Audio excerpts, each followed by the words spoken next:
हमने मांगा ही नहीं। हमने कभी, अच्छा आप बताइए कि हमारा एक भी बयान किसी छोटे चैनल पे भी चला हो कि हमने अखिलेश यादव जी से मिलकर एमएलसी का टिकट मांगा हो या राज्यसभा का मांगा हो? कहीं सुना है आपने? वहाँ पर्चा भरा जा रहा है ओम प्रकाश राजभर अपने बलिया में रसड़ा कार्यालय पर। हक है आप? नहीं। मुलायम सिंह जी के साथ भी आपका अलायंस रहा, फिर बाद में टूटा, फिर भाजपा में आए, फिर सपा से आपका रहा। काफ़ी इस तरीके की खींचतान चल रही, कब तक चलेगा? ये कहाँ खींचतान, कहाँ है? कोई खींचतान नहीं है। जैसे किसी शायर ने लिखा है कि खुद को कर बुलंद इतना, खुद को कर बुलंद इतना कि खुदा खुद बंदे से पूछे कि बता तेरी रजा क्या है। हम वो माहौल पैदा कर रहे हैं। नमस्कार, मैं हूं राजीव कुमार और इस वक्त हमसे बात करने के लिए भारतीय सुहेल देव पार्टी के राष्ट्रीय अध्यक्ष ओम प्रकाश राजभर जी हैं। आजमगढ़ में मध्यावधि चुनाव है, अलायंस है समाजवादी पार्टी से, प्रचार में भी आए हैं। लेकिन बात करते हैं उनसे कि नाराजगी सी दिख रही है आप? नहीं, ऐसा कुछ नहीं। देखिए, हमारी पूरी फौज काम पे लगी है। हम लोग जो उपचुनाव आजमगढ़ हो रहा है उसमें जो प्रत्याशी हैं, हम अपनी पार्टी, अपने वोटर नेता को लेके समाजवादी पार्टी गठबंधन प्रत्याशी को जिताने के लिए पूरी ताकत में लगे हैं। जिस तरह से आपके बयान आ रहे हैं, जिस तरीके की बातें आ रही हैं, तेवर बदले बदले से लग रहे हैं। नहीं महाराज, मैं फिर कह रहा हूँ कि मांगो उसी से जो दे दे खुशी से और कहे ना किसी से। हमारी हैसियत 6 एमएलए की है। हम बात करें एमएलसी की, मेरे पास 20-25 एमएलए होते तो फिर तो बात बनती, लेकिन हम उस स्थिति में नहीं हैं कि हम उनसे एमएलसी या राज्यसभा की बात करें। सच्चाई है।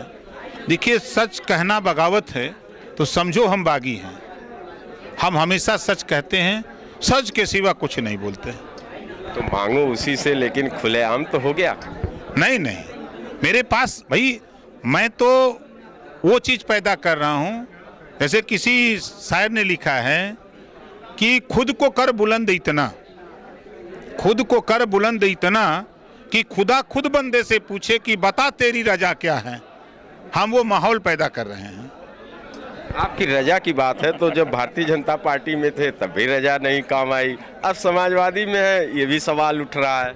नहीं, देखिए, समाजवादी पार्टी के साथ मैं गया और ईमानदारी से काम किया और चुनाव लड़ा, और आज भी ईमानदारी से हम समाजवादी पार्टी गठबंधन में हम लोग हैं। और चुनाव आपके सामने देखिएगा कि समाजवादी पार्टी गठबंधन के और साथी ये कहते हुए नजर आएंगे कि भारतीय समाज पार्टी के लोग बड़ी मेहनत के साथ काम कर रहे हैं। समय समय पे राजभर जी का योगदान रहा है। पिछली बार भी मुलायम सिंह जी के साथ भी आपका अलायंस रहा, फिर बाद में टूटा, फिर भाजपा में आए, फिर सपा से आपका रहा।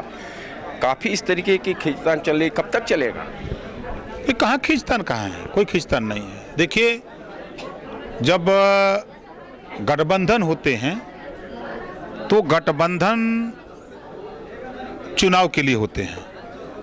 कोई भी गठबंधन हुआ तो चुनाव के लिए हुआ है। तो गठबंधन आगे चलाने के लिए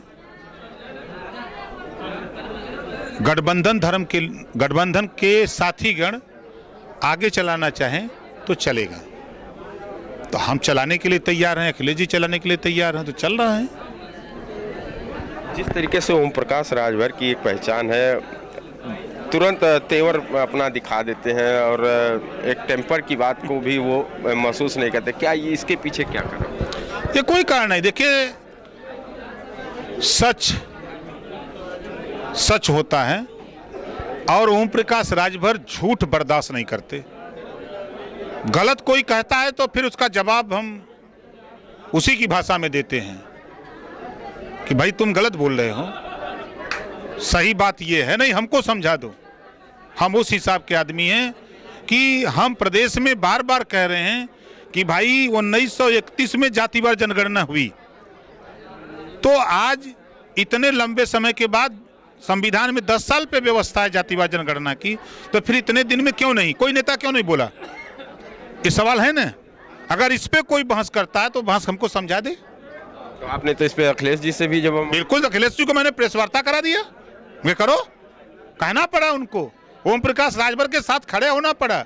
अभी विधानसभा चला है, अखिलेश यादव जी ने खुल करके कहा कि हम जातिवार जनगणना चाहते हैं, सरकार जातिवार जनगणना कराए। बताओ ओम प्रकाश राजभर जी, आप चाहते हो कि नहीं चाहते? तो मैं भी खड़ा होकर बिल्कुल मैं चाहता हूं। विधानसभा में देखा आपने, हर मुद्दे पर अखिलेश जी हमारे साथ हैं। अच्छा, अलायंस की बात का, शिवपाल यादव 40 लोगों के नाम, उनका नाम भी काट दिया गया। कोई जरूरी है कि सूची में रही तब प्रचार करी? तो ये इतने लोग हैं पार्टी में, जहां हजारों बड़े नेता हों, तो सूची में सबका नाम कैसे आई? प्रचार करने से कौन रोक सकता है? कोई रोक सकता है? और चाचा भतीजा सब एक हैं। आप पिछले बार चुनाव में मैं भी आया था, तो आपने ही सवाल किया कि चाचा भतीजे का क्या होगा। मैंने कहा था कि दोनों एक हैं, आप देखते जाइएगा, दोनों मिलके लड़े। अभी बीच में हल्ला हुआ आजम खां जी और शिवपाल जी को लेके, फिर दोनों एक समाजवादी पार्टी के साथ खड़े हो गए राज्यसभा के चुनाव में, अभी एमएलसी के चुनाव में खड़े हो जाएंगे। अब जब चुनाव आएगा तो सब एक हो जाएंगे, खाली ऐसा ही देखते रहिए। चलिए, आजम खान साहब की बात आई, मैं अभी बात उस पर भी करूंगा। अभी महान दल की बात कर लेते हैं। अभी भारतीय समाज पार्टी भी उसी लाइन में है। नहीं, क्या हो गया, काहे हट गए? देखिए, महान दल कोई इनके जाने से सरकार तो गिर नहीं जाएगी और न बन जाएगी। थोड़ी देर के लिए नाराजगी हुई होगी, और जब ओम प्रकाश राजभर से मिलेंगे तो नाराजगी सब खत्म हो जाएगी, सब ठीक हो जाएंगे। चलिए, ये विश्वास है। अब आजम खान साहब की बात करते हैं। जिस तरीके से आजम खान की नाराज़गी थी शुरू में, जिस तरीके से अखिलेश जी ने उनके साथ उनका वो किया, चाहे एमएलसी का बात रहो, चाहे राज्यसभा भेजने की बात रही हो, क्या कहना है उनको लेके कि इस तरीके से क्यों देखने को मिल रहा है? नहीं, देखिए, ये कुछ हमारे साथी बिना वजह उसको तुल दे रहे थे। मैं बार बार कहता था कि आजम खां जी समाजवादी पार्टी से मिलने हैं, आजम खां जी समाजवादी पार्टी में हैं, कोई नाराजगी नहीं है, कोई बयान समाजवादी पार्टी के खिलाफ आजम खां जी के द्वारा नहीं आया। हम कैसे मान लें? जेल से निकले, अभी आपने देखा कि जब राज्यसभा की बात आई तो दिल्ली भर्ती थे हॉस्पिटल में, तो अखिलेश जी जाके वो लोग 2 घंटा बतियाए। तो कहाँ नाराजगी है? कोई नाराजगी नहीं है। ये तो भारतीय जनता पार्टी के लोग खाली फैलाते रहते हैं कि नाराज हैं, है ही हो गए, हाउ हो गए, कहीं कुछ नहीं है। उसके पीछे कारण ये रहा कि डेलीगेशन समाजवादी पार्टी का गया, प्रदेश अध्यक्ष गए, उनसे मुलाकात तक नहीं किए। ये देखिए, अखिलेश जी ने तो कहा कि मैंने कोई डेलीगेशन नहीं भेजा। अब हम हैं, हमारी पार्टी का कोई नेता कहा कि नेताजी ने भेजा है, कोई लिखित सबूत गया, किसी को कोई लिखित मिला था? समाजवादी पार्टी का कोई डेलीगेशन कहीं जाता है तो पार्टी कार्यालय से बाकायदे उसको नोटिस जारी होती है। ऐसा कोई नोटिस जारी हुआ था? और लोग मिलने गए तो उनके लिए भी तो नोटिस नहीं? ठीक है, हो सकता है उस समय नहीं व्यस्त रहे होंगे, कोई बात रही होगी, नहीं मिले होंगे। हम ही नहीं कहते कि नहीं, हो सकता कोई बात रही हो, लेकिन वो समाजवादी पार्टी से नाराज नहीं थे। कुछ भी हो राजभर जी, आपकी अभी वो अदा है कि कोई भी चीज को छुपाना हो तो बड़े काबिलियत से छुपा लेते हैं। नहीं भाई, देखिए, सच बात है। हम बात करते हैं जैसे, तो हम दिल और दिमाग से बात करते हैं। हमने भी आजम खां जी से बात किया था, कहा नहीं नहीं यार, ऐसी कोई बात नहीं है, झूठा हल्ला हो रहा है। तब मैं कॉन्फिडेंस के साथ कह रहा था ना। अब शिवपाल जी से कम मैं 50 बार मिला हूँ। जब उनसे पूछता हूँ तो वो कहते हैं कि भतीजे का बात है यार, चलो सब लोग एक उठ जाए, साहब मिलकर मुख्यमंत्री बनावे। जब मैं मिला तब वो कहते हैं। अभी भी हमारी उनकी मुलाकात आपने देखा कि मैं हमारे विधानसभा में आए थे, मैं भी संजोग से पहुँच गया, दोनों लोगों से बात हुई, कहें ठीक है पार्टी से मजबूत किया जाए, सब लोग, चुनाव आएगा तो देखा जाएगा। अब हम उनकी बात माने कि बाहर की बात माने? अभी कल हमारी बात, हमने केशव देव मौर्य जी को फोन किया, हमने कहा भाई वो गाना बजता है, कोनो हीरो गाना गाए हैं कि मुस्करा के चल दिए। कहाँ चले गए? तो कहाँ मिलेंगे तो ठीक हो जाएगा। हमको चलो ठीक हो जाएगा। चलिए, ये आपका मानना है। एक सवाल है राजभर साहब कि जिस तरीके से आजम खान साहब का बात आया और अखिलेश जी का जिस तरीके से उनको मुस्लिम वोटों को, समीकरण को बनाने के लिए समाजवादी पार्टी एक तरीके से नतमस्तक। देखिए, मुस्लिम वोट लेने के लिए भारतीय जनता पार्टी नहीं परेशान है। सबसे ज्यादा परेशान इस समय है तो भारतीय जनता पार्टी है। 3 तलाक ले आए, क्यों? हमारे देश के प्रधानमंत्री जी कहने लगे कि जो पढ़ी लिखी मुस्लिम लड़कियां हैं वो हमको वोट देंगी 3 तलाक पे। उन्होंने जो कानून बनाया, जो भी और कानून बनाए, आज इस समय भारतीय जनता पार्टी के लोग मुसलमानों का वोट लेने के लिए पागलों की तरह घूम रहे हैं। तो अगर उनके वोट को लेने के लिए अखिलेश जी परेशान हैं, ओम प्रकाश राजभर परेशान हैं, तो क्या दिक्कत है? एक बड़ा वोट है, 20% आबादी है प्रदेश में, तो जिसको सरकार बनाना होगा तो वोटवा ना सब लोग मांग रहे हैं। जब मशीन में पैक होता तो उस पर तो मुहर नहीं लगती है कि ये मुसलमान का, ये पंडित जी का, ये राजभर का, ये चमार का, ये धोबी का, धरिकार का, ऐसा तो कुछ नहीं है। बाबा साहब डॉक्टर अंबेडकर ने जो पावर दिया है सबको एक बराबर दिया है, तो उसमें कोई दिक्कत नहीं है। अच्छा, अब आपने धर्म की बात कर दी। अब इधर एक मामला आजमगढ़ में एक बहस छिड़ गई कि धर्मेंद्र जी आते हैं तो वो जिस दिन नामांकन होता है उसके बाद वो चादरपोशी करने जाते हैं, और एक भारतीय जनता पार्टी की तरफ से वो बम बम भोले और शिव जी की पूजा। क्या दिक्कत है? हम जय बजरंगबली बोलते हैं, हनुमान जी के पुजारी हैं तो हम हनुमान जी को मानते हैं। हम शंकर भगवान के पुजारी हैं, शंकर भगवान को मानते हैं। कोई राम का पुजारी है, कोई विष्णु का पुजारी है, कोई कृष्ण का पुजारी है, कोई शनि का पुजारी है। जो जिसका पुजारी है वो अपना करता है, क्या दिक्कत है भाई? आप मेरे साथ चलिए बहराइच, आपको दिखा दूं। अगर 100 आदमी जा रहे हैं तो उसमें 80 हिंदू जा रहे हैं चादर चढ़ाने मजार पे, 80। और वो लोग जा रहे हैं पंडित जी, बाबू साहब, यादव जी, राजभर जी, पटेल जी, मौर्या जी, चौहान जी, बिंद जी, सब जा रहे हैं। अब उसको क्या कहेंगे? उसको तो भाजपा नहीं बताएगी। मुझे तो ताज्जुब होता है कि जब वहां पहनावा देखेंगे बहराइच में, तो जो पहनावा मुसलमान का वही पहनावा हिंदू का है। पहचान नहीं पाएंगे आप कि ये हिंदू है कि मुसलमान है कि कौन बिरादर है। सब लोग जाते हैं, चादर चढ़ा रहे हैं, तो वहाँ के विषय में तो कोई नहीं बोलेगा, क्योंकि चादर चढ़ाना किसी महापुरुष को कोई गलत काम तो है नहीं, तो हम भी कर सकते हैं। जब हमारे देश के प्रधानमंत्री चादर चढ़ा सकते हैं, हमारे प्रदेश के मुख्यमंत्री चादर चढ़ा सकते हैं, तो धर्मेंद्र यादव चादर क्यों नहीं चढ़ा सकते भैया? क्या दिक्कत है? तकलीफ हो रही है कि मोदी जी या योगी जी चढ़ावें? मध्यावधि चुनाव पे आते हैं, जिस तरीके से तैयारियां चल रही हैं भारतीय जनता पार्टी, दिनेश लाल निरहुआ और धर्मेंद्र यादव, इसके बीच में एक समाजवादी पार्टी की तरफ से बड़ी ओहापोह मची रही कि टिकट के बंटवारे को लेकर फिर एक दलित चेहरा आता है। देखिए, टिकट पार्टी में मांगना अलग बात है, नेतृत्व किसको टिकट देता है वही प्रत्याशी घोषित होता है। तो नेतृत्व ने धर्मेंद्र यादव को फाइनल घोषित किया है। वो तो जो चर्चा रही, संभावित चर्चा रही कि ये प्रत्याशी हो सकते हैं, तो इस तरह तो 8 लोग, 10 लोग, 5 लोग, 4 लोग टिकट मांगते हैं, मिलता एक ही आदमी को है। हमारी भी पार्टी में वही हाल है, वही भाजपा में भी है, वही सपा में, वही बसपा में, तो सिंगल एक ही को मिलेगा। तो एक आदमी को मिला है और सब लोग साथ हैं दम। दिनेश लाल निरहुआ का एक बयान अभी हाल में यूपी तक पे जारी हुआ कि आहिर रेजिमेंट की उन्होंने बात की थी और प्रधानमंत्री तक से उन्होंने सहमति ले रखी। तो फिर बना क्यों नहीं? जब चुनाव आता है तो आहिर रेजिमेंट की याद आती है, भर रेजिमेंट की बात क्यों नहीं करते? निषाद रेजिमेंट, बिंद रेजिमेंट की बात क्यों नहीं करते? चमार रेजिमेंट की बात क्यों नहीं करते? अहिरा याद आ रहा निरहू को, जाकर कोई फिल्म बनावे, गाना गावे, यहाँ ही आजमगढ़ है, गढ़ दे सा। ओम प्रकाश राजभर का समय समय पे इस तरीके का बयान आता रहता था और एक तरह से उन्होंने कहा कि सरकार आएगी तो अब की बार कस के देखेंगे, देख तो नहीं पाए। क्यों? सदन में हम लोग कमजोर हैं, 125 लोग चापते हैं तो चिंगुर जाते हैं। भाजपा इनका जवाब नहीं आता है। को देखिए, लड़ाई का तो मजा सच पूछा जाए तो विपक्ष में है, सत्ता वाले तो गूंगा बहरा हो जाते हैं, जवाब देने में परेशान रहते हैं।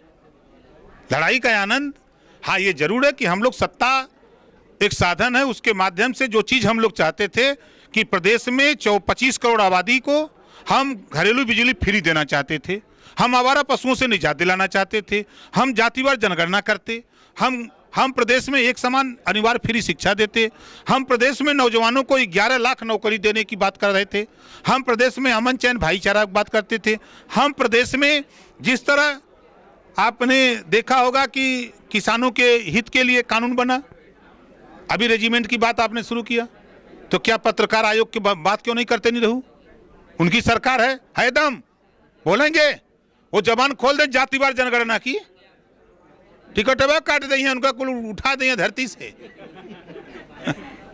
हिम्मत नहीं है जातिवाद जनगणना पर बोलने की, हिम्मत नहीं है 1700 थाने में 52% आबादी पिछड़ों की है, पिछड़ी जाति के बोल बनते हैं, क्या हिस्सेदारी मांग सकते हैं? काटे दी है जबनिया, बोलबे न करिए, गाना साना बंद हो जाई।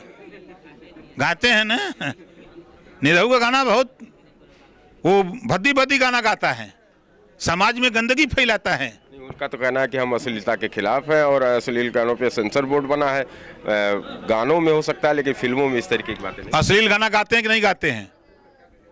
अश्लील गाना गाते हैं ना, वो कैसे कहते हैं, कहो निरहू बकरी चरावा। चुनौआ के बाद वह करी हैं, वही गई हैं निरहू के यहाँ घुरहू बना के सब भेज दिए, देख लीजिएगा ना। ये आजमगढ़ है, गढ़ दी है बसुल्ला रुखान से, पता न पैया। चलिए ओम प्रकाश जी, एक मामला चल रहा है कानपुर को लेके, और जिस तरीके से फोटो वायरल हुई है, चाहे वो राष्ट्रीय अध्यक्ष के साथ, चाहे वो इस तरीके का मुख्य आरोपी के बात हो रही है, उसको लेके आप क्या कहें? नहीं, देखिए, भारतीय जनता पार्टी जो मुख्य अभियुक्त है, जिन्होंने आग उगला, आग लगी, आग उगलने वाले के खिलाफ भारतीय जनता पार्टी ने FIR करके उसके खिलाफ कार्रवाई क्यों नहीं किया? असली जड़ तो नहीं पकड़ रहे हैं। हम यहाँ बैठे हैं, आप इंटरव्यू ले रहे हैं, कोई बगल में बैठ के फोटो खींच ले, दाऊद इब्राहिम के गोल का हो चाहे किसी के गोल का हो, आप फोटो खींच के वायरल कर दे, तो हमारा दोष है, अखिलेश का दोष है, कुछ नेता का दोष है?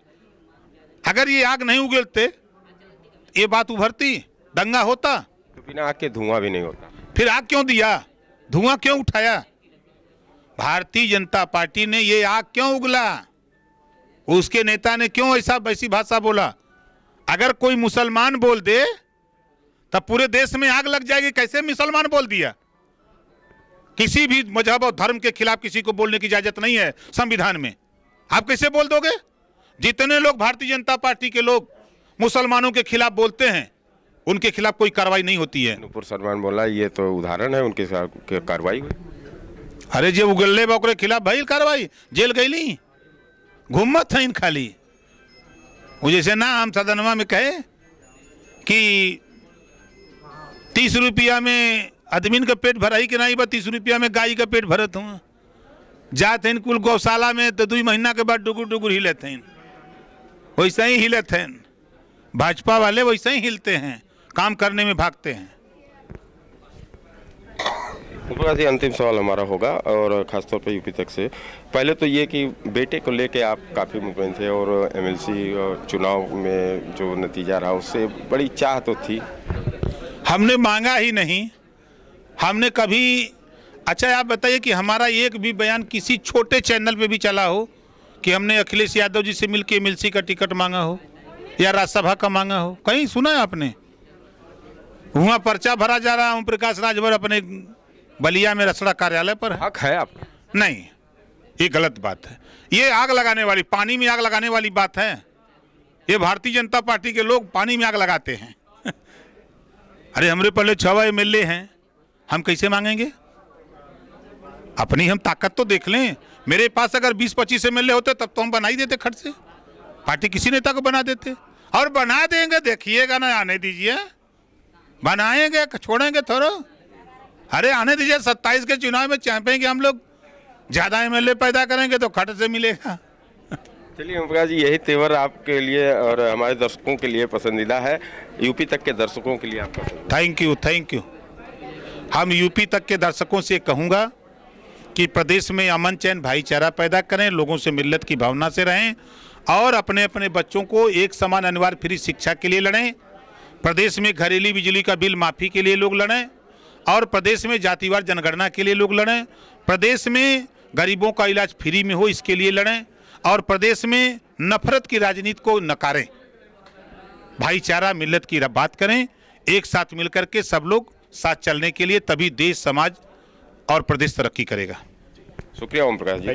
तो ये थे ओम प्रकाश राजभर, जो अपने सधे अंदाज में, अपने कहने की बोल में जिस तरीके से वो शब्दों पर खेलते हैं, आज भी इसी तरीके से रहे, और अपनी बातों को बड़ी साफगोई से, जो बातें जनता तक आनी चाहिए या जो मेरे सवाल थे उससे बचते भी दिखे, तो कहीं उन्होंने खुल के सवालों का जवाब भी दिया, और शायद यही पहचान ओम प्रकाश राजभर की भी।